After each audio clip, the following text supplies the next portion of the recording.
تب ایوب نے جواب دیا، بے شک آدمی تو تم ہی ہو اور حکمت تمہارے ہی ساتھ مرے گی، لیکن مجھ میں بھی سمجھ ہے جیسے تم میں ہے، میں تم سے کم نہیں۔ بھلا ایسی باتیں جیسی یہ ہیں کون نہیں جانتا؟ میں اس آدمی کی طرح ہوں جو اپنے پڑوسی کے لیے ہنسی کا نشانہ بنا ہے۔ میں وہ آدمی تھا جو خدا سے دعا کرتا اور وہ اس کی سن لیتا تھا۔ راست اور کامل آدمی ہنسی کا نشانہ ہوتا ہی ہے۔ جو چین سے ہے اس کے خیال میں دکھ کے لیے حقارت ہوتی ہے۔ یہ ان کے لیے تیار رہتی ہے جن کا پاؤں پھسلتا ہے۔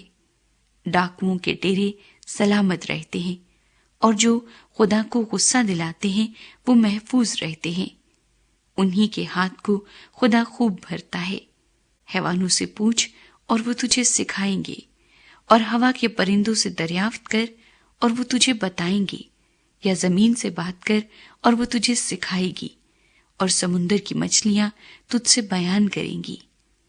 کون نہیں جانتا کہ ان سب باتوں میں خداوندی کا ہاتھ ہے جس نے یہ سب بنایا۔ اسی کے ہاتھ میں ہر جاندار کی جان اور کل بنی آدم کا دم ہے۔ کیا کان باتوں کو نہیں پرکھ لیتا جیسے زبان کھانے کو چکھ لیتی ہے؟ بڈھوں میں سمجھ ہوتی ہے اور عمر کی درازی میں دانائی۔ خدا میں سمجھ اور قوت ہے، اس کے پاس مصلحت اور دانائی ہے۔ دیکھو وہ ڈھا دیتا ہے تو پھر بنتا نہیں، وہ آدمی کو بند کر دیتا ہے تو پھر کھلتا نہیں۔ دیکھو وہ میہ کو روک لیتا ہے تو پانی سوکھ جاتا ہے، پھر جب وہ اسے بھیجتا ہے تو وہ زمین کو الٹ دیتا ہے۔ اس میں طاقت اور تاثیر کی قوت ہے۔ فریب کھانے والا اور فریب دینے والا دونوں اسی کے ہیں۔ وہ مشیروں کو لٹوا کر اسیری میں لے جاتا ہے اور عدالت کرنے والوں کو بے وقوف بنا دیتا ہے۔ وہ شاہی بندھنوں کو کھول ڈالتا ہے اور بادشاہوں کی کمر پر پٹکا باندھتا ہے۔ وہ کاہنوں کو لٹوا کر اسیری میں لے جاتا اور زبردستوں کو پچھاڑ دیتا ہے۔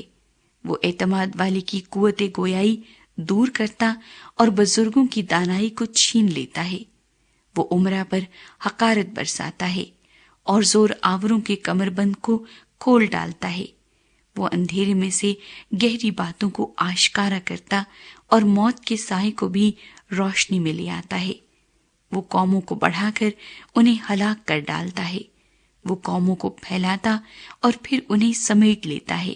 وہ زمین کی قوموں کے سرداروں کی عقل اڑا دیتا اور انہیں ایسے بیابان میں بھٹکا دیتا ہے جہاں راستہ نہیں۔ وہ روشنی کے بغیر تاریکی میں ٹٹولتے پھرتے ہیں اور وہ انہیں ایسا بنا دیتا ہے کہ متوالے کی طرح لڑکھڑاتے ہوئے چلتے ہیں۔